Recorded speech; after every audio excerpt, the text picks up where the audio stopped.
বেদত প্ৰধান বিষ্ণুৰ নৈমিষা ক্ষেত্ৰ মহাপুণ্য স্থান ৰাম মান্য কৰি হুত কপা তিলাহ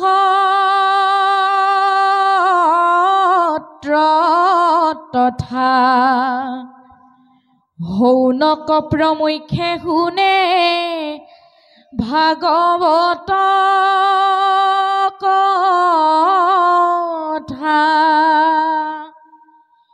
তেনে এখন নৈমিষা অৰণ্য সদৃশ এই মহান অনুষ্ঠানত আহি আপোনাসবে উপবিষ্ট হৈছেহি। আপোনাসব সমস্তজনৰে কায়িক মানসিক আৰু আৰ্থিক সেৱাৰে অবিহনে এনে ভাগী কৰ্ম কেতিয়াও সম্পাদন হ'ব নোৱাৰিলহেঁতেন। আপোনাসবৰ হৃদয়ত থকা গুৰু ভক্তি তথা ভগৱন্ত প্ৰভুৰ প্ৰতি থকা বিশ্বাসৰ বাবেহে এনে এক মহান জ্ঞানযজ্ঞৰ অনুষ্ঠান ইয়াত অনুষ্ঠিত কৰা হৈছে। কোৱা হৈছে যাৰ হৃদয়ত আছে পুণ্য অসংখ্যাত সিজনে কাণ পাতে কৃষ্ণৰ কথাত। যাৰ পুণ্য নম্বৰটো বেছি সেইজনেহে কৃষ্ণৰ কথা একান্ত মনে শুনিব পাৰিব।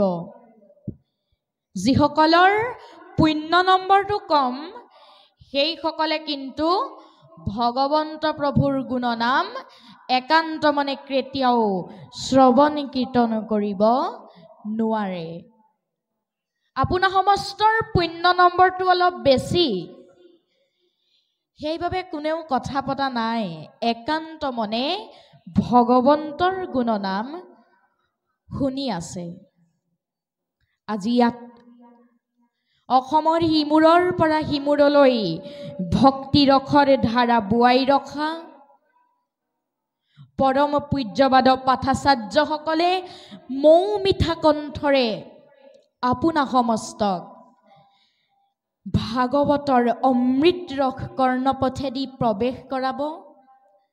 আমি মাথো অলপমান এই ভাগৱত শাস্ত্ৰভাগীৰ পাঠ আৰু পৰ্যালোচনা কৰিবলৈহে আগবাঢ়িছো। আমাৰ অনেকখিনি অপৰাধ হ'ব পাৰে, সৰ্ব অপৰাধ মৰিখনৰ হেতু আপোনা সমস্তজনৰ শ্ৰীচৰণত সেৱা জনোৱা হৈছে। কোৱা হৈছে যে কৰ্ণপথে ভকতৰ হিয়াত প্ৰৱেশ হৰি দুৰ্বাসনা হৰে সমস্তৰ যেহেন হৰত কালে জলৰজতে কমল স্বভাৱতে নিৰ্মল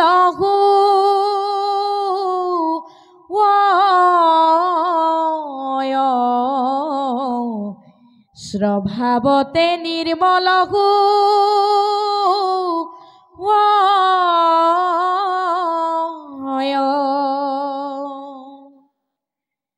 আমাৰ কাণৰ পথটোৱে যদি ঈশ্বৰৰ নাম শুনো তেনেহ'লে আমাৰ হৃদয়ত থকা ঈৰ্ষা অসূয়া তিৰস্কাৰ আদি ভাৱবিলাকৰ নিজে নিজেই পতন হ'ব।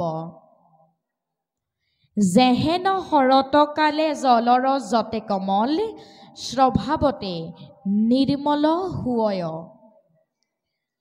আমাৰ গুৰুজনাই কলিৰ অল্পমতি মনুষ্যই বুজিব পৰাকৈ সহজভাৱে বিজ্ঞানসন্মত যুক্তি দাঙি ধৰিছে।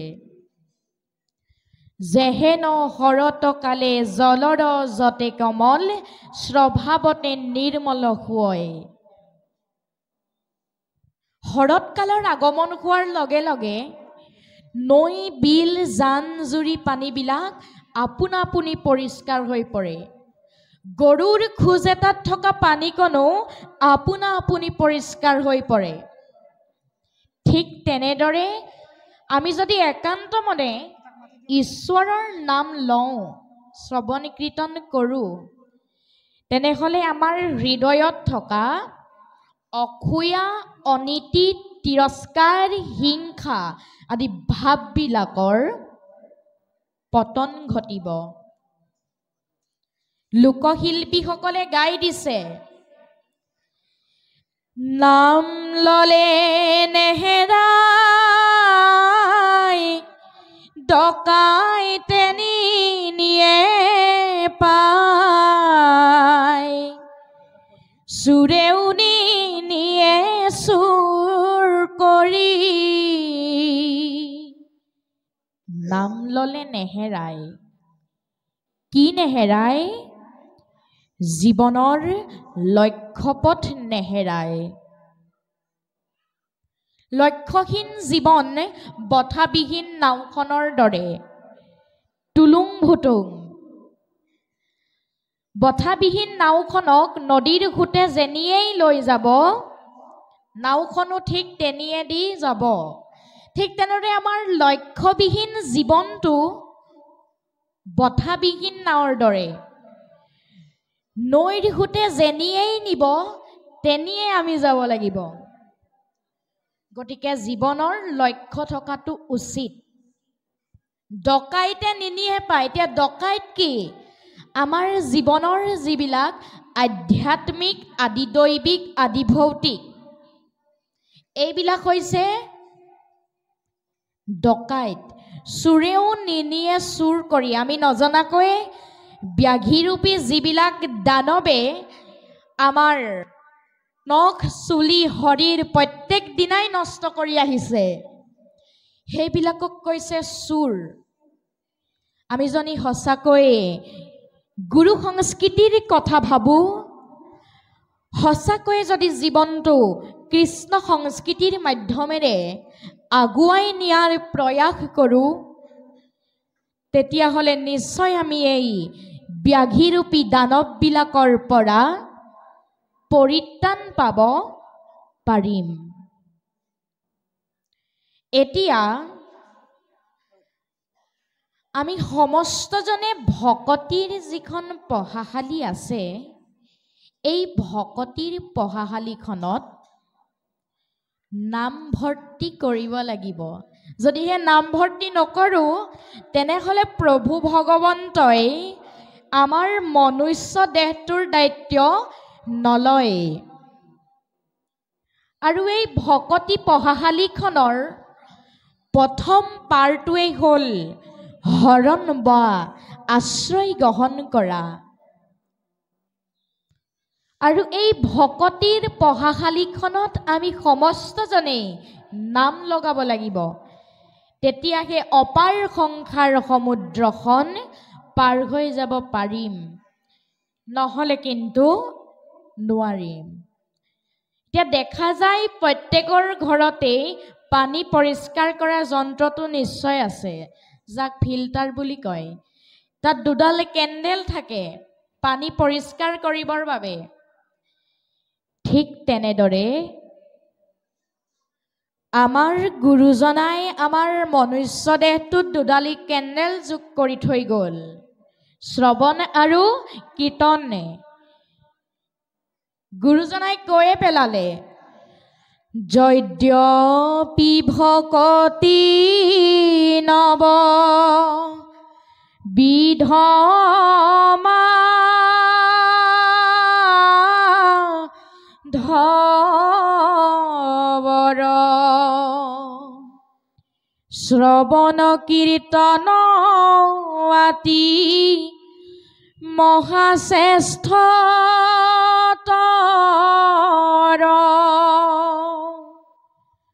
অৰ্চন বন্দন ধ্যান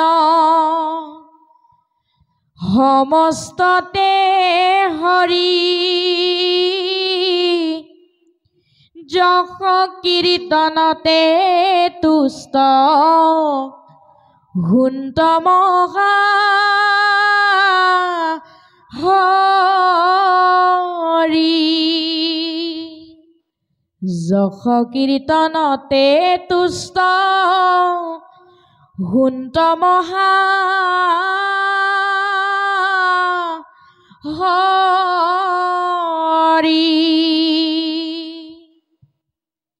গুৰুজনাই আমাক ঈশ্বৰক পাবৰ বাবে 9টা ৰাস্তা দি থৈ গ'ল। কি কি? শ্ৰৱণ, কীৰ্তন, স্মৰণ, অৰ্চন, বন্দন, পদসেৱন, দাস্য, সখিত্ব আৰু আত্মনিবেদন। এই 9টা ৰাস্তা আমাক ভকতি কৰিবৰ বাবে দি থৈ গ'ল। কিন্তু এই 9টা ৰাস্তাৰ ভিতৰত প্ৰাধান্য দিছে 2টা ৰাস্তাকে, শ্ৰৱণ আৰু কীৰ্তন। কাৰণ শ্ৰৱণ কীৰ্তন কৰি বৈকুণ্ঠক যাই ধৰ্ম অৰ্থ কাম মোক্ষ হবে আতপায়। শ্ৰৱণ কীৰ্তন কৰিলেহে সেইজনা নিৰ্গুণ নিৰাকাৰ দৈৱকী নন্দন প্ৰভু ভগৱন্তক আমি লগ কৰিব পাৰিম, সাক্ষাৎ কৰিব পাৰিম, কেৱল মাত্ৰ শ্ৰৱণ কীৰ্তনৰ বাহিৰে। আকৌ কৈছে এক ক্ষণ মানে যিটো শুনৈ কৃষ্ণ কথা আৰবিনে আউৰ জীৱন যায় বৃথা। আজি ইয়াত উপবিষ্ট হোৱা সমস্তজনৰেই কাৰোবাৰ 15 বছৰ, কাৰোবাৰ 20 বছৰ, কাৰোবাৰ 30 বছৰ, কাৰোবাৰ 50 বছৰ, কাৰোবাৰ 60 বছৰ। এই সমস্ত বয়সৰ ভিতৰত যদি আমি আজিলৈকে ভগৱন্তৰ গুণনাম শুনাই নাই, কেৱল মাত্ৰ এক ক্ষণ মানে যিটো শুনৈ কৃষ্ণ কথা, আজি যে এক মুহূৰ্তৰ কাৰণে ঈশ্বৰৰ গুণনাম লোৱাৰ শুনালি সুযোগকণ পালো, ঈশ্বৰৰ নাম যে শুনিলো, আগতে যদি শুনাই নাই তেতিয়াহ'লে এইকণ সময় আমি ইনেই পঠাই দিলো। যদিহে আমি আগতে ঈশ্বৰৰ নাম শুনা নাই, মনুষ্য জন্ম দিছে ঈশ্বৰক ভক্তি কৰিবলৈহে। আমি আকৌ ঈশ্বৰক পালে বিষয় সুখৰহে বাঞ্ছা কৰোঁ। মনুষ্য জন্ম দিছে ঈশ্বৰ ভক্তি কৰিবলৈ, মনুষ্য জন্ম পাই হৰিক নভজিলে এই ভৱ নদীখন কেতিয়াও পাৰ হৈ যাব নোৱাৰো। গীতাত পৰম আত্মাৰূপী প্ৰভু ভগৱন্তই জীৱ আত্মাৰূপী অৰ্জুনক নিজ মুখেৰে কৈছিল, অৰ্জুনক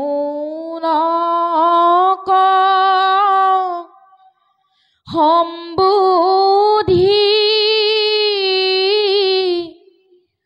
বুলন্ত শ্ৰী হৰি কলিত বৈষ্ণৱে বিষ্ণু জানানিস্থ কৰি।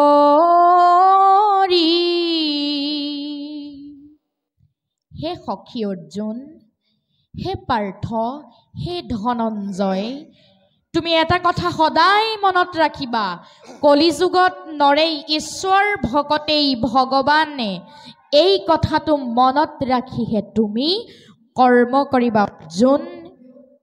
অৰ্জুনক কোৱাৰ চলেৰে কিন্তু আমাক সমস্তকো প্ৰভু ভগৱন্তই এই উপদেশ ভাগি আমাক দি থৈ গ'ল, নহয়নে বাৰু?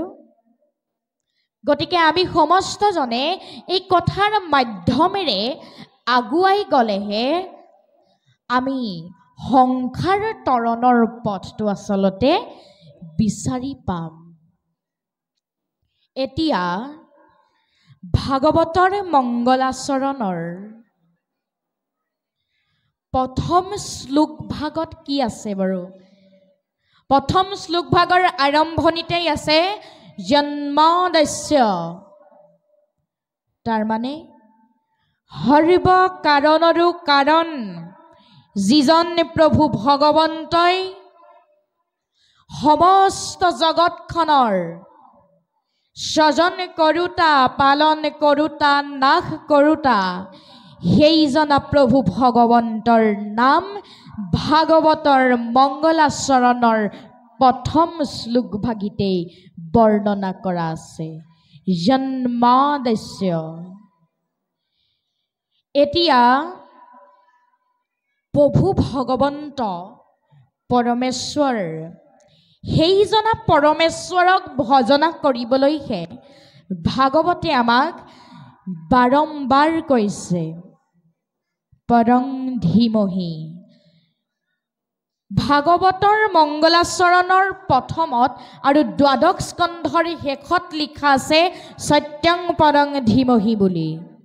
শ্ৰীধৰ স্বামীদেৱে পৰং ধীমহিৰ ব্যাখ্যা এনেদৰে দিছে, পৰং পৰমেশ্বৰ, পৰ শব্দৰ অৰ্থটো হৈছে পৰমেশ্বৰ, পৰম যোগ ঈশ্বৰ।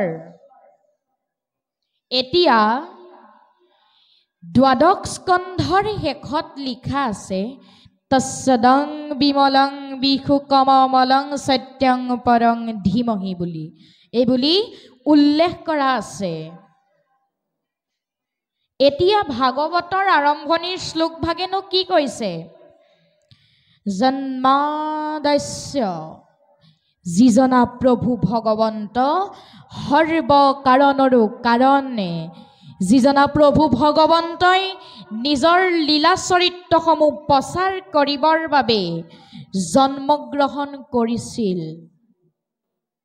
অম্বয়াত গমন কৰিছিল, অৰ্থেষু অভিজ্ঞ, সেইজনা প্ৰভু ভগৱন্ত সমস্ত কাৰ্যতে পাৰ্গত আছিল, সেইজনা দৈৱকী নন্দকহে আমি ভজনা কৰিব লাগে। তেনে ব্ৰহ্ম হৃদাজ আদি কৱে মুখ্যন্তি সৎসুৰয়, যিজনা প্ৰভু ভগৱন্তই ব্ৰহ্মাক মুগ্ধ কৰিবৰ বাবে ব্ৰহ্মাই চুৰি কৰি নিয়া গোবৎস আৰু গোপবালকসকলক পুনৰ নিজৰ মায়াই সৃষ্টি কৰি সেইসকলৰ লগত লীলা কৰিছিল। মুখ্যন্তি, মুখ্যন্তি মানে কি? শিৱ, নাৰদ, ইন্দ্ৰ আদি দেৱ দেৱতাসকল যিজনা প্ৰভুৰ প্ৰেমত মতলীয়া হৈছিল। তেজু বাৰী মৃদাং যথা বিনিময়, যিজনাৰ বংশীৰ সুৰতে যমুনাৰ পানীও গোট মাৰি যায়, যিজনাৰ বংশীৰ সুৰত চন্দ্ৰৰ পোহৰ নিতেজ হৈ যায়, আনহে নালাগে গোবৰ্ধন পৰ্বতো কপাহৰ দৰে পাতল হৈ পৰিছিল, সেইজনাই হ'ল আমাৰ পৰম পূজনীয় দৈৱকী নন্দন দেৱ প্ৰভু ভগৱন্ত। নিগম কল্পতৰু গলিতং ফলং হুকমুখাদমৃত দ্ৰৱ সংযুতম পিবত ভাগৱতং ৰসমালয়ং মুহুৰহু ৰক্ষিকা ভুবি ভাবুকা। আমাক কৈছে, হে চতুৰ্দশী ভকতসকল, শুকদেৱৰ মুখৰ পৰা ওলোৱা এই অমৃতময় ৰসকণ কিন্তু ঘনে ঘনে এই পৃথিৱীতেই পান কৰা, অন্য আৰু বেলেগ জেগা ক'তো নাই। আমি সাধাৰণতে ফলৰ বাকলিটো গুচাইহে খাওঁ, কিন্তু এইটো যিটো ফলৰ কথা কৈছে কল্পতৰু বৃক্ষৰ ফল আচলতে এই কল্পতৰু বৃক্ষৰ ফলটো আমি বাকলি নগুচাই খাওঁ নহয়নে বাৰু তাৰ মানে ভাগৱতৰ অমৃতময় ৰস এই ৰসকণ বেলেগ কতো নাপায় ঘনে ঘনে পৃথিৱীতেই পাব সাধুৰ সংগতেই পাব এই শ্ৰীমদ ভাগৱতৰ অমৃতময় ৰস এতিয়া ভাগৱতৰ শ্ৰোতা আৰু বক্তাজন কেনেকুৱা হ'ব লাগে বক্তাজন আত্মবতাংবৰ হ'ব লাগিব তাৰ মানে সকলো দিশতে জ্ঞানী অভিজ্ঞ তত্ত্বজ্ঞ পুনে পুনে আমি হুকদেৱৰ কথাই ক'ব পাৰোঁ তেওঁ পৰম মহাজ্ঞানী পৰম তত্ত্বজ্ঞ আৰু শ্ৰোতাজন ৰজা পৰীক্ষিতৰ দৰে হ'ব লাগে সৰ্বস্ব ত্যাগী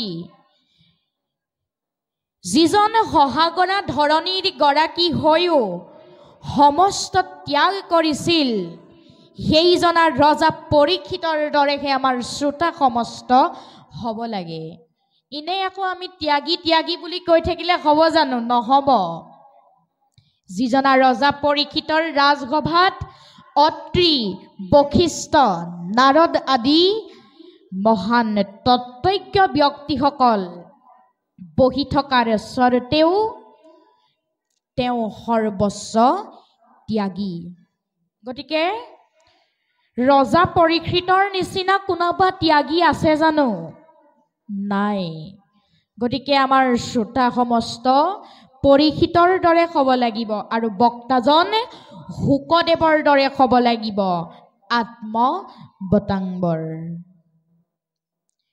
এতিয়া আমি সমস্তজনে ভকতিৰ মাধ্যমেৰেহে প্ৰভু ভগৱন্তক লগ পাব পাৰিম ভকতি ক'ত লাভ হ'ব সাধুৰ সংগতহে ভকতি লাভ হ'ব এতিয়া আমাৰ এই শ্ৰীমদ ভাগৱত শাস্ত্ৰভাগীৰ ভাগৱত মূৰ্তিত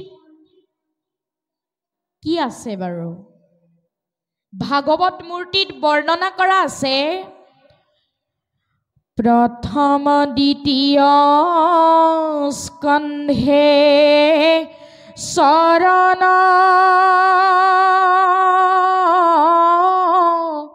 দুতয় ভাগৱত মূৰ্তিৰ দুই চৰণ আৰু বিজ্ঞান এই জ্ঞান আৰু বিজ্ঞান হৈছে ভাগৱত মূৰ্তিৰ দুই চৰণ আৰু এই চৰণ কমলক ধৰি ৰাখিবৰ বাবে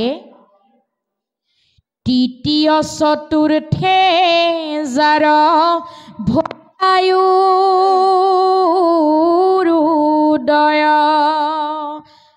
এই চৰণক ধৰি ৰাখিবৰ বাবে উৰুৰ প্ৰয়োজন হয় তৃতীয় চতুৰ্থ স্কন্ধে ভৈলা উৰুদয় গুৰু আৰু শিষ্যৰ জ্ঞান বিজ্ঞানক ধৰি ৰাখিবৰ বাবে উৰুৰ প্ৰয়োজন হয় উৰুক আকৌ কিহৰ প্ৰয়োজন হয় তদং আৰু ৰহস্যৰ প্ৰয়োজন হয় তদং মানে সাধুৰ সং ৰহস্য বুলি আমাৰ ভকত সমস্তক কোৱা হৈছে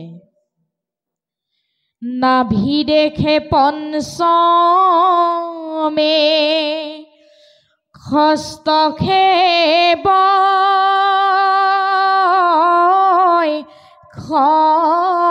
স্থল নাভি নাভি মানে গুণ কাৰ গুণ নিৰ্গুণ নিৰাকাৰ দৈৱকী নন্দনৰ গুণ একান্ত ভকত হবে নিগুণ কৃষ্ণৰ গুণ গাৱে সদা বখীয়া যথাত একান্ত ভকত সমস্তই য'ত ভগৱন্তৰ অমৃতময় কথাবিলাক শ্ৰৱণ কীৰ্তন কৰি থাকে ভগৱন্ত প্ৰভু হেনো বৈকুণ্ঠকো পৰিহৰি যোগীৰ হৃদয় এৰি থাকা হৰি সাক্ষাতে তথাত য'ত ভগৱন্তৰ গুণনাম শ্ৰৱণ কীৰ্তন হয় ভগৱন্ত প্ৰভু হেনো তাত গৈহে উপস্থিত হয়।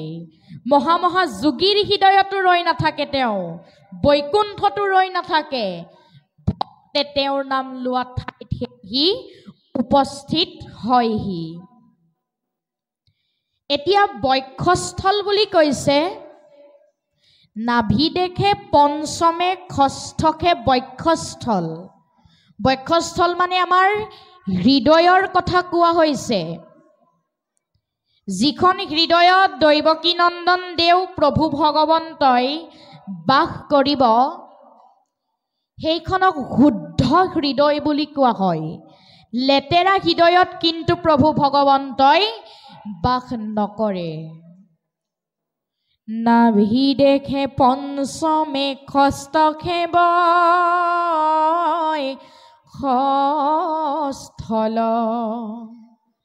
সপ্তমে অষ্টমে কৰ কমল,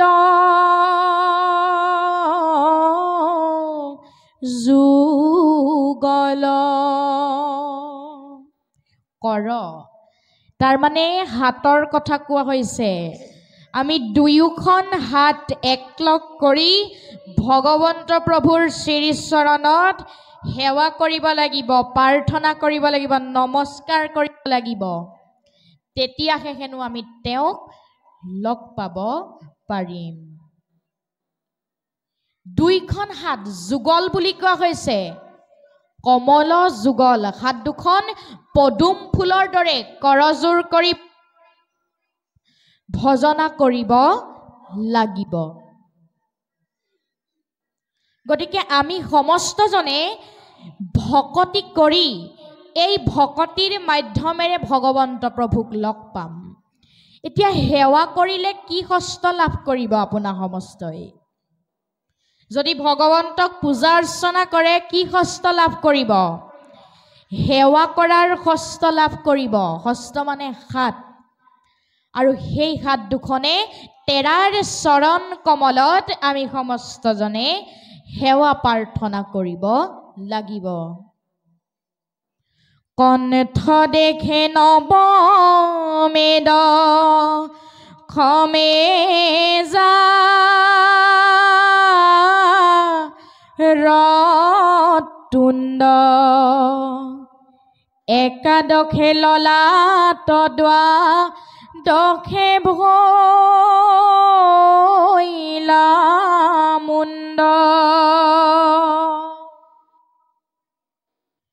আমি সমস্তজন অমৃতৰ সন্তান।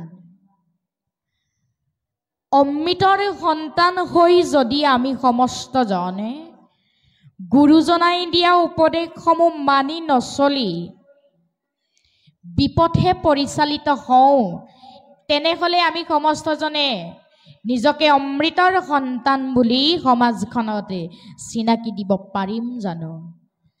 আমাৰ নিজকে সোধাৰ সময় আহি গ'ল, আমি আচলতে অমৃতৰ সন্তান হয় নে নহয়। এই কথাটো সোধাৰ সময়কণ আমাৰ জীৱনলৈ আহি গ'ল। অলপমান পাঠৰ মাজলৈ আগবাঢ়ক।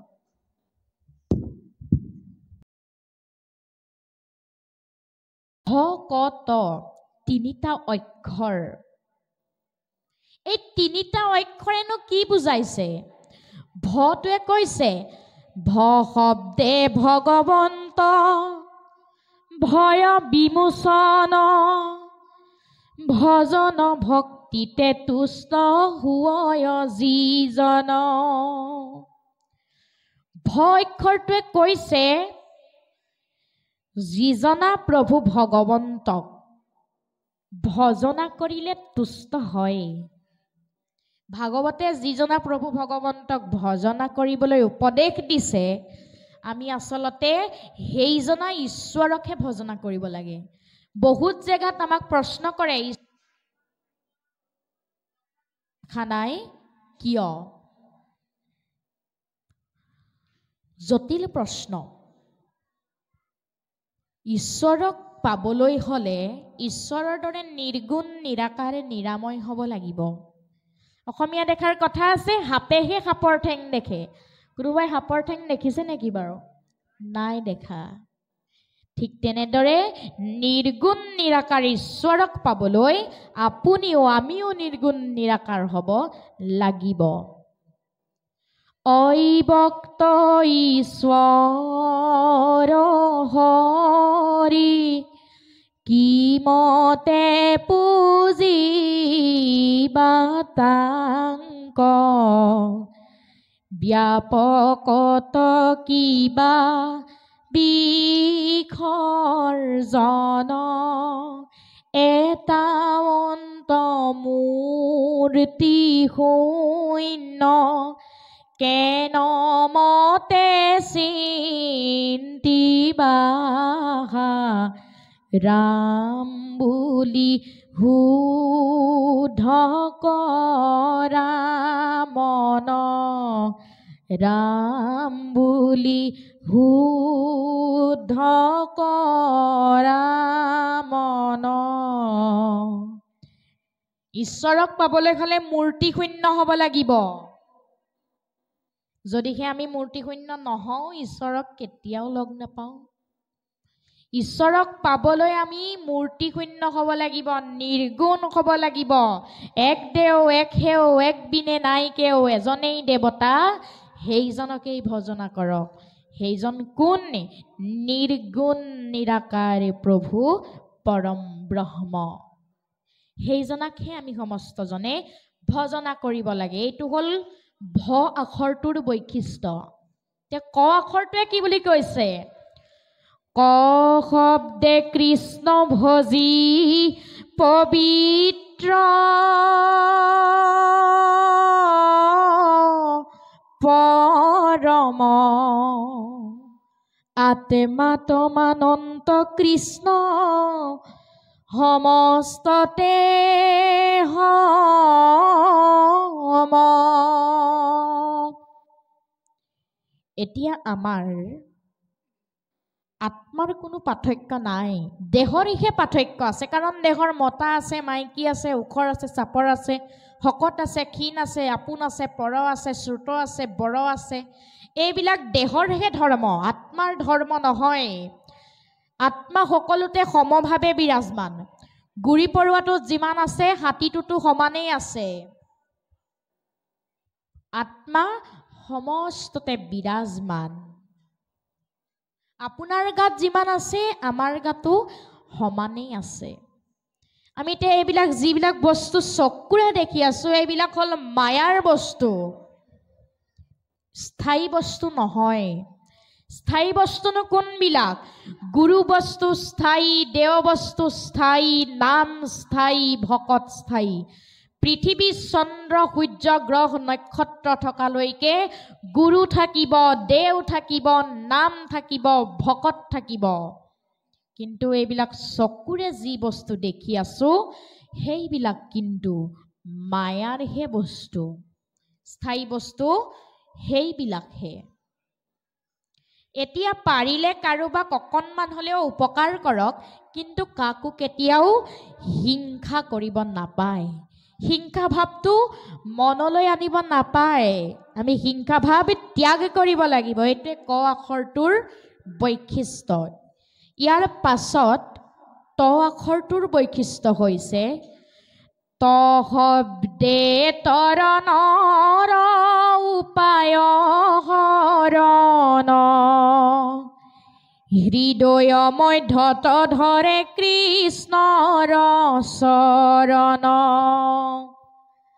তাকে খেবুলিয় ভকত জানিবা নিশ্চয় নিজে তৰি কুলকো উদ্ধাৰ কৰ।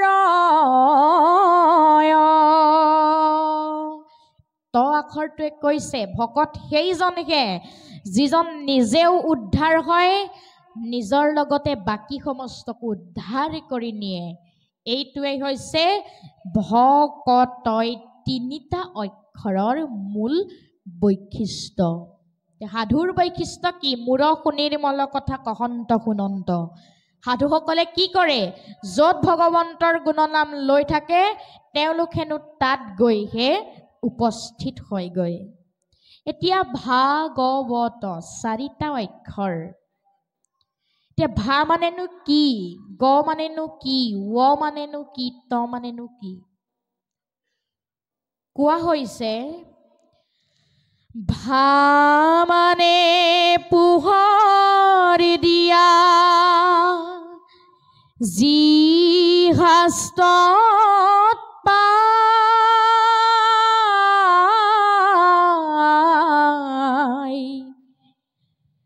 গ মানে গান গোৱা, কৃষ্ণৰ গুণগান।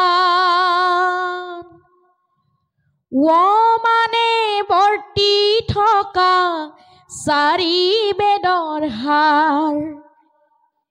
ত মানে ত্ৰাণ পোৱা বৈতৰণি পাৰ।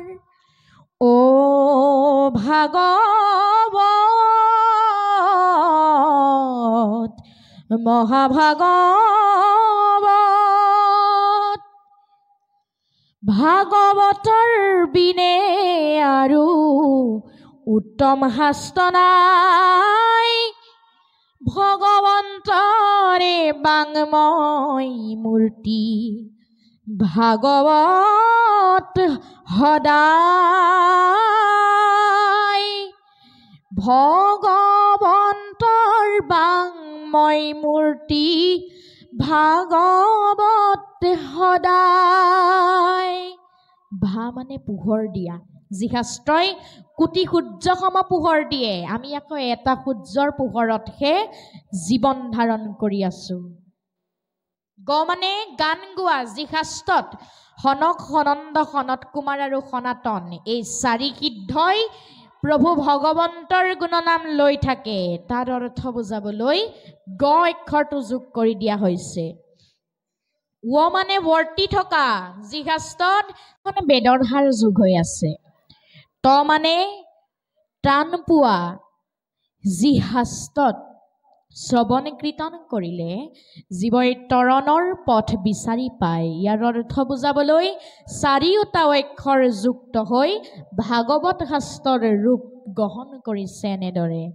আৰু এভাগী সংজ্ঞা দিছে এনেদৰে। ভা মানে ভাবুক সখা, জানিব খোজে মনে। গ মানে জ্ঞান সখা, কৃষ্ণৰ কথা জানে। ৱ মানে বৈষ্ণৱী জ্ঞান, বিষ্ণুৰ ভকত। ত মানে পৰম তত্ত্ব, এয়াই ভাগৱত। ও ভাগৱত মহাভাগৱত, ভাগৱতৰ বিনে আৰু উত্তম শাস্ত্ৰ নাই। ভগৱন্তৰ বাংময় মূৰ্তি, ভাগৱত সদায়। ভগৱন্তৰ বাংময় মূৰ্তি, ভাগৱত সদায়। ভা মানে ভাবুক, আমাক ভাবিবলৈ কৈছে। আমি যদি নভবা নিচিন্তাকৈ কিবা এটা কাম কৰোঁ, সেই কামত জেং লাগি যাব। গ মানে জ্ঞান, যি শাস্ত্ৰ শ্ৰৱণ কীৰ্তন কৰিলে জীৱৰ জ্ঞান উদয় হয়। ৱ মানে বৈষ্ণৱী জ্ঞান। বোলে দাদা বকঠালৈ আহিছিলোঁ, কোনফালে যায় বাৰু? যদি তেওঁ ভুল পথটো দেখুৱাই দিয়ে, সেইটো জানো বৈষ্ণৱী জ্ঞান হ'ব? সেইটো বৈষ্ণৱী জ্ঞান নহয়। সকলোজনকে আমি সমান ভাবিব লাগিব। আমি আকৌ অল্পমতীয়ে কি বুলি কওঁ, ঐ ৰিক্সা যাবি নাই? আমাৰ ভাৱধাৰা হ'ল এইবিলাক। এইবিলাক বৈষ্ণৱী জ্ঞান কিন্তু নহয়। ত মানে পৰম তত্ত্ব, যি শাস্ত্ৰত সমস্তবিলাক শাস্ত্ৰৰ তত্ত্বটো যোগ হৈ আছে। ইয়াৰ অৰ্থ বুজাবলৈ চাৰিওটা অক্ষৰ যুক্ত হৈ ভাগৱত শাস্ত্ৰৰ ৰূপটো গ্ৰহণ কৰিছে এনেদৰে। হে মোৰ আজন্মৰ সেৱাৰ স্থলীৰ বাপ বৈষ্ণৱ আই মাতৃসৱ, ভগৱন্ত প্ৰভু ক'তো নাথাকে, ভকতৰ হৃদয়ত থাকে, বক্ষস্থলত থাকে, ভকতে নাম লোৱা ঠাইত গৈ উপস্থিত হয়। এতিয়া প্ৰভু ভগৱন্তই বাৰু ভালটো থাকোঁতে বেয়াটোৰ কিয় সৃষ্টি কৰিলে? অময়া থাকোঁতে মায়াক কিয় সৃষ্টি কৰিলে? ভকত তিনিটা অক্ষৰ, এই তিনিটা অক্ষৰেনো কি বুজাইছে? বোলে মই নাৰদক আগতেই কৈছিলোঁ, নাৰদক কৃষ্ণে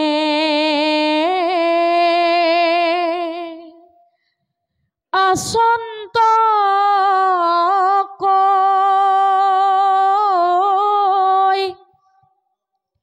বৈকুণ্ঠত মই নথাকো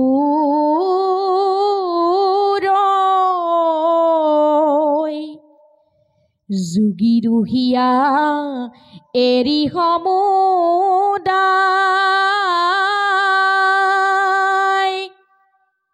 ভকতত থাকো মই কীৰ্তন চাই। মই বোলে বৈকুণ্ঠতো নাথাকো, যোগীৰ হৃদয়তো নাথাকো। য'ত মোৰ ভকতে মোৰ নাম লয় মই তাত গৈ থাকিহে ভাল পাওঁ। তে ভকতজনে ক'লে, তেনেহ'লে প্ৰভু য'ৰ পৰা আনিছিলা মোক তাতেই থৈ আহাগৈ। তেতিয়াহে ভকতজনে বুজি পাইছে ভগৱন্ত প্ৰভু ক'তো নাথাকে, ভকতৰ হৃদয়ত থাকে, বক্ষস্থলত থাকে, ভকতে নাম লোৱা ঠাইত গৈ উপস্থিত হয়। গতিকে মুকুতি সুখ বাঞ্ছা কৰিব নাপায়। প্ৰভু ভগৱন্তই দশম স্কন্ধত অকুৰৰ আগত কৈছিল, কহিলা অকুৰ আগে দশম স্কন্ধত, শিলাময় জলাশয় দেৱ তীৰ্থ যত। এতিয়া বেলেগ দেৱ দেৱীক পূজা অৰ্চনা কৰিলে আমাৰ পুণ্য হ'বও পাৰে, নহ'বও পাৰে, ঠিক নাই। কিন্তু সেইজনা নিৰ্গুণ প্ৰভু ভগৱন্তক ভজনা কৰিলে পুণ্য নম্বৰটো বাঢ়িবই। সেইটো একেবাৰে বিশ্বাস কৰিবলগীয়া কথা। অন্য দেৱ দেৱীক পূজা কৰিলে আমাৰ পুণ্য নম্বৰটো আমি নাপাবও পাৰোঁ, ঠিক নাই। গতিকে কৃষ্ণক ভজনা কৰক একান্তভাৱে সুদৃঢ় বিশ্বাসে, তাৰাৰ শ্ৰী চৰণত শৰণ গ্ৰহণ কৰক।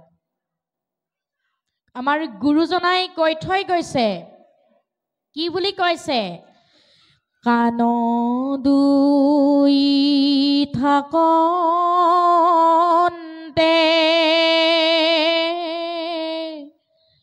নুশুনিলো হৰি কথা,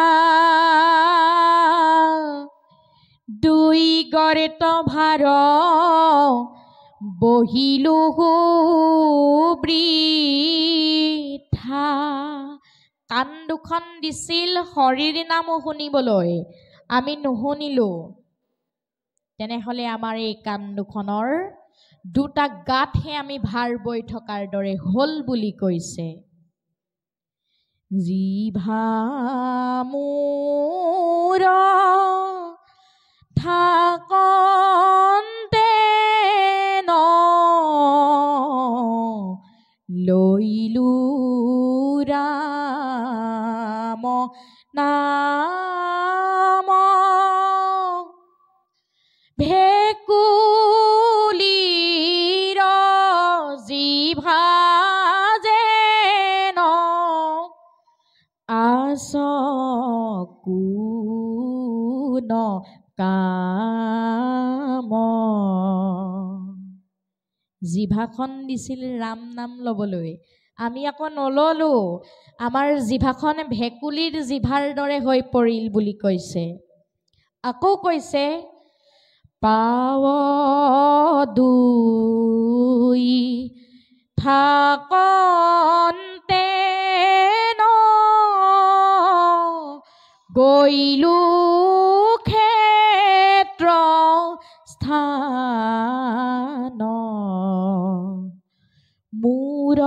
পাৱ ভৈল বৃক্ষ সিপাৰ মান ভৰি দুটা দিছিল ঈশ্বৰৰ নাম লোৱা ঠাইলৈ যাবলৈ আমি আকৌ কেনিবাহে গলো নহয়নে বাৰু সাধুৰ সংগলৈ আহিবলৈ ভকতক ভৰি দুখনি দিছিলে যদি আমি সাধুৰ সংগলৈ নাহিলো তেনেহলে আমি বৃক্ষৰ শিপাৰ দৰে হৈ গলো আমাৰ এই ভৰি দুখন বৃক্ষৰ শিপাৰ দৰে হৈ গল বুলি কৈছে কৃষ্ণ কীৰ্তন কৰিয়া ভৈলু বৰ মূৰ পাও ভৈল বৃক্ষ শিপাৰ সমান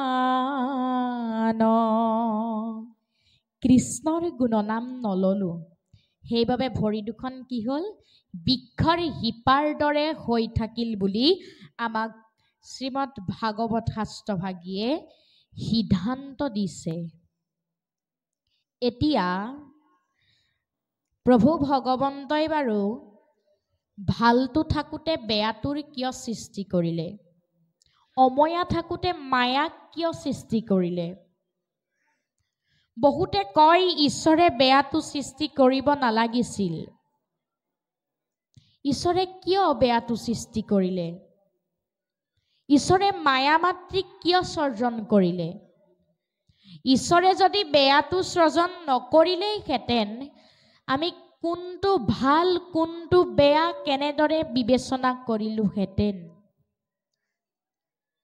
ঈশ্বৰ যেতিয়া অকলশৰে আছিল পৰমাত্মা যেতিয়া অকলশৰে আছিল তেতিয়া তেওঁ ভাবিছিল অকলশৰে থাকি মই কৰিম কোন কাজ হৃদয়ত মহামায়া কৰিলন্ত বাজ ঈশ্বৰ যেতিয়া একত আছিল একত থকাৰ সময়ত কোনো মায়াই কাকো আকৰ্ষণ কৰিব নোৱাৰে ঈশ্বৰ অকলে থকাৰ সময়ত তেওঁ হেনো সৃষ্টি কৰিবৰ বাবে ইচ্ছা প্ৰকাশ কৰিলে আৰু সেইবাবে তেওঁ ভালটো থকাৰ সত্ত্বেও বেয়াটোৰ সৃষ্টি কৰিলে অময়া থকাৰ সত্ত্বেও মায়াক সৃষ্টি কৰিলে এতিয়া মায়া মাতৃনো কি আৰু ভক্তি মাতৃ মানেনো কি মায়া মাতৃ যিগৰাকী মাতৃয়ে আমাক অন্ধকাৰ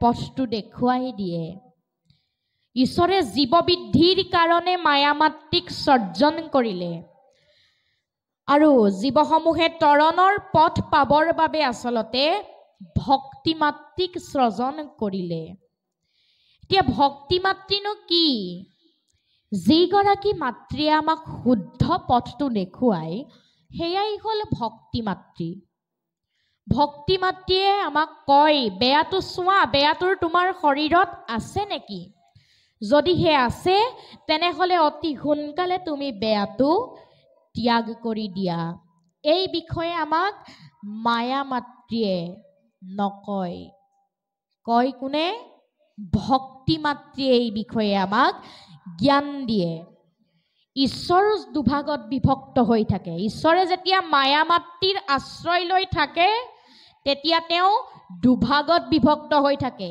ভাল আৰু বেয়া হৈ থাকে যেতিয়া ভক্তি মাতৃৰ আশ্ৰয় লয় তেতিয়া হেনো তেওঁ এক হৈ পৰে আমি সমস্তজনেও ভক্তি মাতৃৰ আশ্ৰয় গ্ৰহণ কৰিব লাগিব মায়া মাতৃক এৰি এতিয়া মায়া মাতৃনো কাক কৈছে হে শিখে মাতৃ যাক মায়া মাতৃ বোলে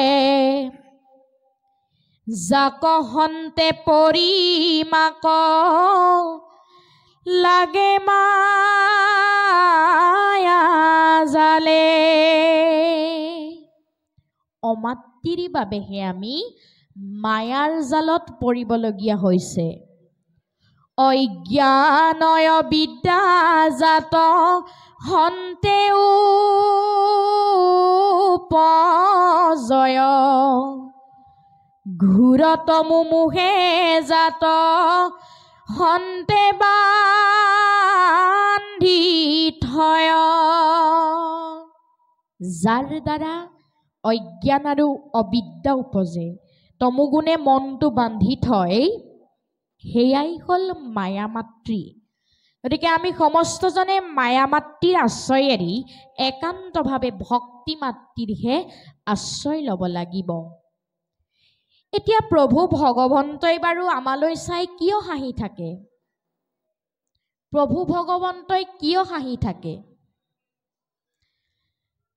যদিহে ল'ৰাজনে ভাওনাত কৃষ্ণৰ চৰিত্ৰটো লয় দেউতাকে আহি ক'বহি বোলে শুন তই ভালদৰে প্ৰৱেশ কৰিবি দেই হাঁহি হাঁহি প্ৰৱেশ কৰিবি দেই বোলে দেউতা কিয় বোলে দেখা নাই কৃষ্ণই হাঁহি থাকে তে কৃষ্ণইনো কিয় হাঁহি থাকে আমাৰ দৰে ভকতৰূপী ভাউৰীয়াই কৃষ্ণৰ ওচৰত মিছা মাতি আছো আপোনা হ'ব কোৱা নাই আপোনা হ'ব হ'ল নাৰায়ণ ৰূপী আমাৰ দৰে এই ভকতদ্ৰোহী সকলে হেনো কৃষ্ণৰ ওচৰত মিছা মাতি আছো সেইবাবে আমালৈ চাই তেওঁ হাঁহি থাকে মোৰেই সন্তান মোকেনে বাৰু মিছা মাতিব লাগেনে এতিয়া আমি সমস্তজনে কওঁ শৰণ লৈছো বুলি আচলতে আমি একান্তভাৱে শৰণ লৈছো নে নাই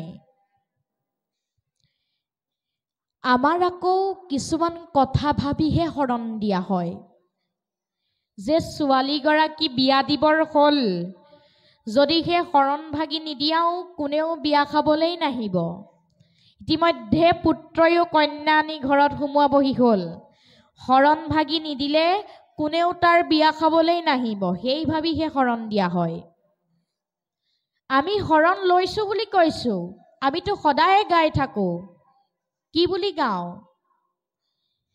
যাদৱ যদু নন্দন মাধৱ মধুসূধন তুমি নিত নিৰণ জন নাৰায়ণ তোমাত লৈলো শৰণ শৰণ লৈছো বুলি কৈছো কিন্তু আমি শৰণ সুদৃঢ়ভাৱে লৈছো নে নাই সেইটোহে কিন্তু আচল কথা প্ৰভু ভগৱন্তই অৰ্জুনক কোৱাৰ চলেৰে মানৱ জাতিক কৈ থৈ গৈছে কলিযুগৰ মলমতি মনুষ্যক কৈ থৈ গৈছে যে সখী তুমি যদি যোদ্ধা বিচাৰিছা মোক বিচৰা মিত্ৰ যদি বিচাৰিছা মোকেই বিচৰা শৰণ যদি বিচাৰিছা মোৰ ফালে গতি কৰা সখী সৰ্বধৰ্ম এৰি এক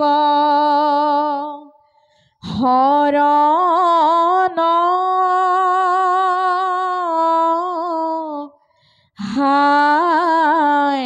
সাক্ষাৎ সুদৃঢ় বিশ্বাসে সখী লৈও শৰণ ও ৰাম নকৰিবা ভয় সখী সখী অকণো ভয় নকৰিবা ও ৰাম নকৰিবা ভয় সখী কৰো অংগীকাৰ মই প্ৰতিজ্ঞা কৰিছো সখী সমস্ত পাপত মই কৰিবো উদ্ধাৰ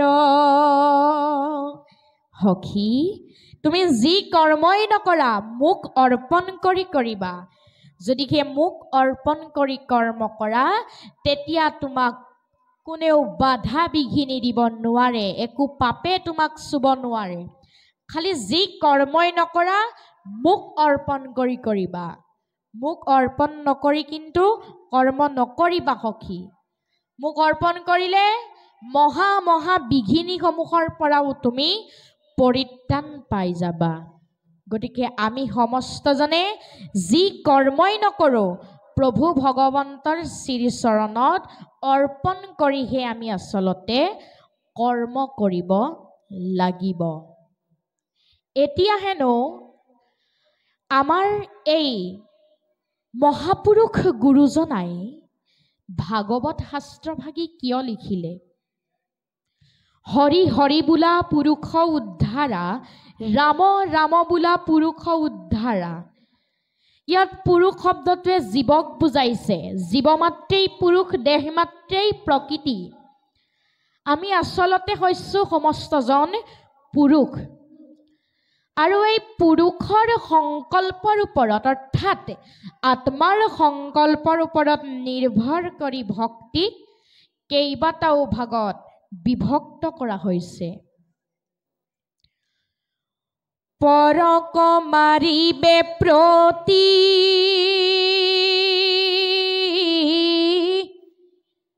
মনত সংকল্প কৰে, দম্ভ বা মৎসৰ আতিশয়,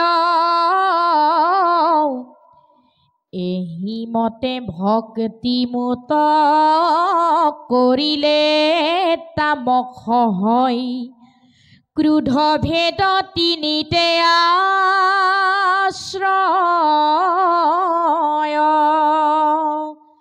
ক্ৰোধ ভেদ তিনিতে আশ্ৰয়।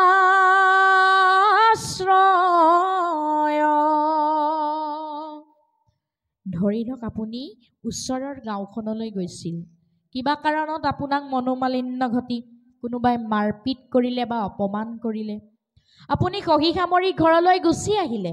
ঘৰত আহি আকৌ ঈশ্বৰক কৈছে যে প্ৰভু, তেওঁ যেনেকৈ মোক আজি অপমান কৰিলে তেওঁকো যাতে মই অপমান কৰিব পাৰোঁ, সেই সুযোগকণ তুমি মোক প্ৰদান কৰিবা প্ৰভু। পৰক মাৰিবে প্ৰতি, কাৰোবাক মাৰিবৰ বাবে মনত সংকল্প কৰে, মনত সংকল্প লয়, দৃঢ় হয়। দম্ভ বা মৎসৰ আতিক হয়, অহংকাৰ আৰু পৰশ্ৰীকাতৰ ভাৱে। এহি মতে ভক্তিমূত কৰিলে তামস হয়, ক্ৰোধ ভেদ তিনিতে আশ্ৰয়। যদিহে অপমান সহি সামৰি গুচি আহি ঘৰত কওঁহি, প্ৰভু তেওঁ যেনেকৈ অপমান কৰিলে ময়ো যাতে অপমান কৰা সুযোগকণ পাওঁ, এই ভাৱটোক কোৱা হয় তামসিক ভক্তি। আচলতে আমি সমস্তজনে তামসিক ভক্তি কৰিব নাপায়। তাৰ পাছত আকৌ কৈছে, বিষয়ত কৰি আশা যখ বা ঐশ্বৰ্য চাৱে, প্ৰতিমাত মুহুক পূজয়, তিনিও প্ৰকাৰে ইটো ৰাজস ভকতি মাত্ৰ, তজু আগে কহিলো নিশ্চয়,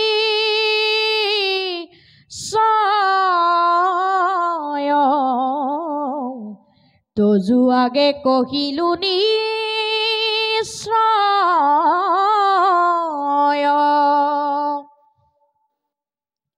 এতিয়া ৰাজসিক ভক্তি। আমি যদি ঈশ্বৰক পালে কেৱল মাত্ৰ ধন সম্পত্তি বিচাৰি থাকোঁ, ধনং দেহি বিদ্যাং দেহি যশং দেহি পুত্ৰং দেহি, এইবিলাকে যদি বিচাৰি থাকোঁ, সেই ভাৱটোক কোৱা হৈছে আমাৰ ৰাজসিক ভক্তি। তাৰ এটি সুন্দৰ প্ৰমাণ আছে। কুৰুক্ষেত্ৰ যুদ্ধৰ পাছত প্ৰভু ভগৱন্তই পঞ্চ পাণ্ডৱৰ পৰা বিদায় লৈ আহি শেষ বিদায়টো পেহীয়েকৰ ওচৰত ল'বলৈ আহিছে, কুন্তীৰ ওচৰত। আহিয়ে কৈছে, হে পেহী দেউ, ইমান দিনে তোমালোকৰ লগত থাকিলোঁ, কুৰুক্ষেত্ৰ যুদ্ধত তোমালোকৰ পক্ষ ল'লোঁ, পঞ্চ পাণ্ডৱক ৰাজ্যভাৰ দিলোঁ, যুধিষ্ঠিৰক ৰজা পাতিলোঁ, এতিয়া মোৰ দ্বাৰকালৈ যোৱাৰ সময় আহি গ'ল। কাৰণ দ্বাৰকাত থকা পৰিয়ালবৰ্গৰ মাজত অথন্তৰ ঘটিছে। গতিকে মই দ্বাৰকালৈ যাব লাগে। যোৱাৰ আগত তোমাক কিবা এটা দি যাম বুলি ভাবিছোঁ। তোমাক কি লাগে কোৱাচোন পেহীদেউ? তেতিয়া কুন্তীয়ে কৈছে, হে কৃষ্ণ কৃষ্ণ বাপ কৰু প্ৰণিপাত পৰম ঈশ্বৰ তুমি জানিলো সাক্ষাৎ। হে প্ৰভু, মই তোমাক ঈশ্বৰ বুলি গণ্য কৰিছোঁ তোমাৰ মহিমা আৰু কাৰ্যাৱলীৰ পৰা। হে কৃষ্ণ কৃষ্ণ বাপ কৰু প্ৰণিপাত পৰম ঈশ্বৰ তুমি জানিলো সাক্ষাৎ। নানা বিপদত পুত্ৰ হমে আশা ৰাখি শতকে শিশুক যেন ঢাকি ৰাখে পাখি। চৰায়ে যেনেকৈ ডেউকাৰ আঁৰত পোৱালি ৰাখে, তুমিও মোৰ 5 পাণ্ডৱক তেনেদৰেই ৰক্ষণাবেক্ষণ দিলা। যাম বুলি ভাবিছা যোৱা, যোৱাৰ আগতেই কিবা এটা দিম বুলি ভাবিছা, যদি দিয়া সেই বস্তু দিয়া। বোলে কি লাগে পেহীদেউ? হেহি হেহি আপদয়া মাৰয় ভীমত তোমাক দেখিবে পাওঁ যিটো আপদত। প্ৰভু, মোক মাজে সময়ে বিপদ আপদ এটা দি থৈ যোৱা, যাতে বিপদ আপদটো হ'লে তোমালৈ মোৰ মনত পৰে। সেই সম্পত্তিহে তুমি মোক প্ৰদান কৰা প্ৰভু। যদি দিম বুলি ভাবিছা সেই সম্পত্তি দিয়া। বোলে কি লাগে? গংগা নদীখন সাগৰৰ অভিমুখে যাত্ৰা কৰোঁতে বাটত বহু জাজিয়ে বাধা দিয়ে। জাজিৰ বাধা পায়ো গংগা যেনেকৈ উভতি নবয় সাগৰত পৰেগৈ, ঠিক তেনেদৰে ময়ো মোৰ 5 পাণ্ডৱক লৈ সংসাৰ যাত্ৰা কৰোঁতে বিপদ বিঘিনি আহিলেও তোমালৈ যাতে প্ৰথম মনত পৰে সেই সম্পত্তি তুমি মোক প্ৰদান কৰা প্ৰভু। যেন জাজি গংগা কণী ৰোধ কৰে যদি সাগৰত পৰয় তথাপি দেৱ নদী। হেহিমতে বিঘিনি কোন গণি মোৰ মন সদায় চিন্তুক মাত্ৰ তোমাৰ চৰণ। প্ৰভু, তোমাৰ চৰণ কমলত যাতে সৰ্বপ্ৰথমে সেৱা জনাবৰ পাওঁ সেই সম্পত্তিহে প্ৰদান কৰা। ধন সম্পত্তি দিলে কিবা গণ্ডগোলহে লাগিব নেকি? শ্ৰী ভৈলে ভুলে মন কৰে নানা কাম সম্পদত নপৰে লৈ বাকত নবনাম সম্পদত নপৰে লৈ বাকত বনাম। প্ৰভু, ধন সম্পত্তি দিলে তোমালৈ দেখোন মোৰ মনতেই নপৰিব। যিটো ঐশ্বৰ্যক পালে তোমাক পাহৰে, এতেকে তাহাক নবাঞ্চয় সাধনাৰে। যিবোৰ ধন সম্পত্তি পালে তোমাকেই পাহৰি যায়, তেনেকুৱা বিনাশী সম্পত্তি মায়ামোহ মোক একোকেই নালাগে। দিব খুজিলে বিপদ আপদ দিয়া, যাতে প্ৰথম তোমালৈ মনত পৰে। বিদায়ৰ সময়ত ভাষাৰ অভাৱ, একো কহিবা কমই নপাৰো সম্প্ৰতি যেই লাগে কৰা দেৱ অগতিৰ গতি। প্ৰভু তুমি এতিয়া যিটোকেই সত্য বুলি ভাবা সেইটোকেই কৰা। তেতিয়া প্ৰভু ভগৱন্তই পেহীয়েকক কি বুলি ক'লে শুনিব। তেনেহ'লে পেহীদেউ নাযাওঁৱেই দিয়া। নাযাইবো দ্বাৰকা বুলি পালতি হৰি ও দুনাই গৃহে পখিলা কুন্তি কয়া কৰি। পেহীয়েকৰ ভক্তিয়ে যাব খোজা কৃষ্ণক উভতাই লৈ আহিলে। আচলতে ভগৱন্ত হ'ল ভকতৰ অধীন। য'তেই ভকতে নাম লয় তাত। গতিকে আমি সমস্তজনেও একান্তভাৱে প্ৰভু ভগৱন্তৰ গুণনামসমূহ ল'লেহে আমাৰ এই হৃদয়ত আহি তেখেতে বাস কৰিব। এতিয়া ভকত তিনিটা অক্ষৰ। এই তিনিটা অক্ষৰেনো কি বুজাইছে? ভটোৱে কৈছে ভ শব্দে ভগৱন্ত ভয় বিমোচন ভজন ভক্তিতে তুষ্ট হুয় যিজন। ভ অক্ষৰটোৱে কৈছে যিজনা প্ৰভু ভগৱন্তক ভজনা কৰিলে তুষ্ট হয়। ভাগৱতে যিজনা প্ৰভু ভগৱন্তক ভজনা কৰিবলৈ উপদেশ দিছে আমি আচলতে সেইজনা ঈশ্বৰকহে ভজনা কৰিব লাগে। বহুত জেগাত আমাক প্ৰশ্ন কৰে খানাই কিয়? জটিল প্ৰশ্ন। ঈশ্বৰক পাবলৈ হ'লে ঈশ্বৰৰ দৰে নিৰ্গুণ নিৰাকাৰ নিৰাময় হ'ব লাগিব। অসমীয়া দেখাৰ কথা আছে সাপেহে সাপৰ ঠেং দেখে। কোনোবাই সাপৰ ঠেং দেখিছে নেকি বাৰু? নাই দেখা। ঠিক তেনেদৰে নিৰ্গুণ নিৰাকাৰ ঈশ্বৰক পাবলৈ আপুনিও আমিও নিৰ্গুণ নিৰাকাৰ হ'ব লাগিব। অবিভক্ত ঈশ্বৰ হৰি কি মতে পূজিবা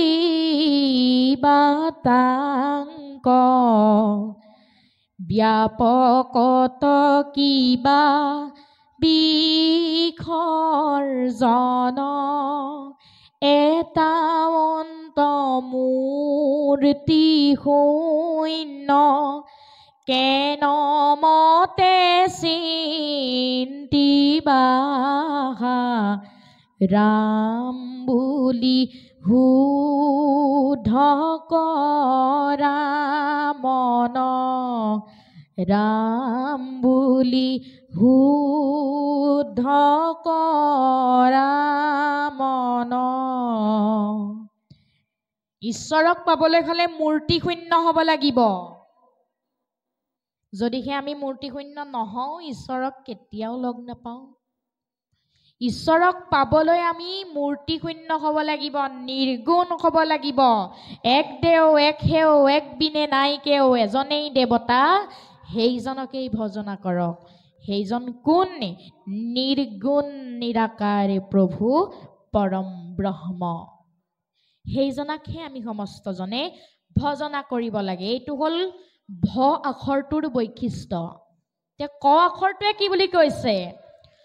ক শব্দে কৃষ্ণ ভজি পবিত্ৰ পৰম আত্মাতমানন্ত কৃষ্ণ সমস্ততে সম। এতিয়া আমাৰ আত্মাৰ কোনো পাৰ্থক্য নাই, দেহৰহে পাৰ্থক্য আছে। কাৰণ দেহৰ মতা আছে, মাইকী আছে, ওখৰ আছে, চাপৰ আছে, শকত আছে, ক্ষীণ আছে, আপোন আছে, পৰ আছে, শ্ৰুত আছে, বৰ আছে। এইবিলাক দেহৰহে ধৰ্ম, আত্মাৰ ধৰ্ম নহয়। আত্মা সকলোতে সমভাৱে বিৰাজমান। গুৰি পৰুৱাটোত যিমান আছে হাতীটোতো সমানেই আছে। আত্মা সমস্ততে বিৰাজমান। আপোনাৰ গাত যিমান আছে আমাৰ গাতো সমানেই আছে। আমি এতিয়া এইবিলাক যিবিলাক বস্তু চকুৰে দেখি আছো এইবিলাক হ'ল মায়াৰ বস্তু, স্থায়ী বস্তু নহয়। স্থায়ী বস্তুনো কোনবিলাক? গুৰু বস্তু স্থায়ী, দেও বস্তু স্থায়ী, নাম স্থায়ী, ভকত স্থায়ী। পৃথিৱী, চন্দ্ৰ, সূৰ্য, গ্ৰহ, নক্ষত্ৰ থকালৈকে গুৰু থাকিব, দেও থাকিব, নাম থাকিব, ভকত থাকিব। কিন্তু এইবিলাক চকুৰে যি বস্তু দেখি আছো সেইবিলাক কিন্তু মায়াৰহে বস্তু। স্থায়ী বস্তু সেইবিলাকহে। এতিয়া পাৰিলে কাৰোবাক অকণমান হ'লেও উপকাৰ কৰক, কিন্তু কাকো কেতিয়াও হিংসা কৰিব নাপায়। হিংসা ভাৱটো মনলৈ আনিব নাপায়। আমি হিংসা ভাৱ ত্যাগ কৰিব লাগিব। এইটোৱে ক আখৰটোৰ বৈশিষ্ট্য। ইয়াৰ পাছত ত আখৰটোৰ বৈশিষ্ট্য হৈছে ত শব্দে তৰণৰ উপায় হৰণ, হৃদয় মধ্যত ধৰে কৃষ্ণৰ চৰণ। তাকে খে বুলিয় ভকত জানিবা নিশ্চয়, নিজে তৰি কুলকো উদ্ধাৰ কৰ। ত আখৰটোৱে কৈছে ভকত সেইজনহে যিজন নিজেও উদ্ধাৰ হয়, নিজৰ লগতে বাকী সমস্তকো উদ্ধাৰ কৰি নিয়ে। এইটোৱে হৈছে ভকতই তিনিটা অক্ষৰৰ মূল বৈশিষ্ট্য। সাধুৰ বৈশিষ্ট্য কি? মূৰ সুনিৰ্মল কথা কহন্ত শুনন্ত। সাধুসকলে কি কৰে? য'ত ভগৱন্তৰ গুণনাম লৈ থাকে তেওঁলোক হেনো তাত গৈহে উপস্থিত হয়গৈ। এতিয়া ভাগৱত চাৰিটা অক্ষৰ। এতিয়া ভা মানেনো কি? গ মানেনো কি? ৱ মানেনো কি? ত মানেনো কি? কোৱা হৈছে ভা মানে পোহৰ দিয়া, যি শাস্ত্ৰত পাই।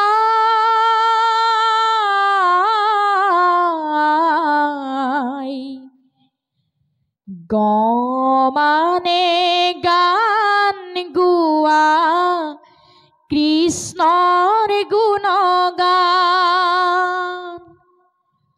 ৱ মানে বৰ্তি থকা চাৰি বেদৰ সাৰ।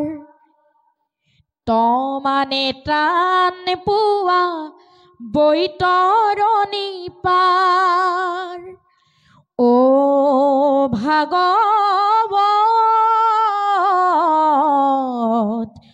মহাভাগৱত, ভাগৱতৰ বিনে আৰু উত্তম শাস্ত্ৰ নাই।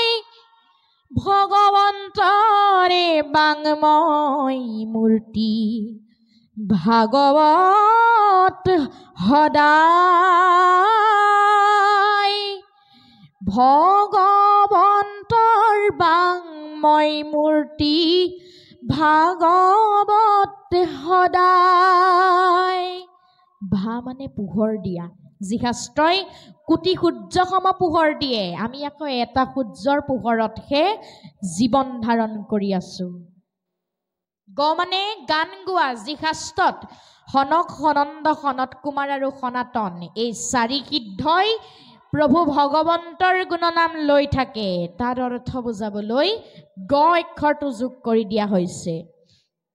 ৱ মানে বৰ্তি থকা, ভকত তিনিটা অক্ষৰ। এই তিনিটা অক্ষৰেনো কি বুজাইছে? বোলে ভকত তিনিটা অক্ষৰ।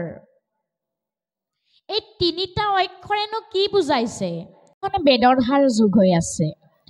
ত মানে প্ৰাণ পোৱা, যি শাস্ত্ৰত শ্ৰৱণ কীৰ্তন কৰিলে জীৱই তৰণৰ পথ বিচাৰি পায়। ইয়াৰ অৰ্থ বুজাবলৈ চাৰিওটা অক্ষৰ যুক্ত হৈ ভাগৱত শাস্ত্ৰৰ ৰূপ গ্ৰহণ কৰিছে এনেদৰে।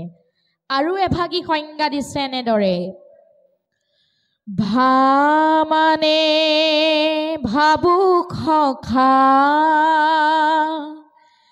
জানিব খোজে মনে, গ মানে জ্ঞান সখা, কৃষ্ণৰ কথা জানে, ৱ মানে বৈষ্ণৱী জ্ঞান, বিষ্ণুৰ ভকত, ত মানে পৰম তত্ত্ব, এয়াই ভাগৱত। ও ভাগৱত মহাভাগৱত, ভাগৱতৰ বিনে আৰু উত্তম শাস্ত্ৰ নাই, ভগৱন্তৰ বাংময় মূৰ্তি, ভাগৱত সদায়, ভগৱন্তৰ বাংময় মূৰ্তি, ভাগৱত সদায়। ভা মানে ভাবুক, আমাক ভাবিবলৈ কৈছে। আমি যদি নভবা নিচিন্তাকৈ কিবা এটা কাম কৰোঁ, সেই কামত জেং লাগি যাব। গ মানে জ্ঞান, যি শাস্ত্ৰ শ্ৰৱণ কীৰ্তন কৰিলে জীৱৰ জ্ঞান উদয় হয়। ৱ মানে বৈষ্ণৱী জ্ঞান। বোলে দাদা বকঠালৈ আহিছিলোঁ, কোনফালে যায় বাৰু? যদি তেওঁ ভুল পথটো দেখুৱাই দিয়ে, সেইটো জানো বৈষ্ণৱী জ্ঞান হ'ব? সেইটো বৈষ্ণৱী জ্ঞান নহয়। সকলোজনকে আমি সমান ভাবিব লাগিব। আমি আকৌ অল্পমতীয়ে কি বুলি কওঁ, ঐ ৰিক্সা যাবি নাই? আমাৰ ভাৱধাৰা হ'ল এইবিলাক। এইবিলাক বৈষ্ণৱী জ্ঞান কিন্তু নহয়। ত মানে পৰম তত্ত্ব, যি শাস্ত্ৰত সমস্তবিলাক শাস্ত্ৰৰ তত্ত্বটো যোগ হৈ আছে। ইয়াৰ অৰ্থ বুজাবলৈ চাৰিওটা অক্ষৰ যুক্ত হৈ ভাগৱত শাস্ত্ৰৰ ৰূপটো গ্ৰহণ কৰিছে।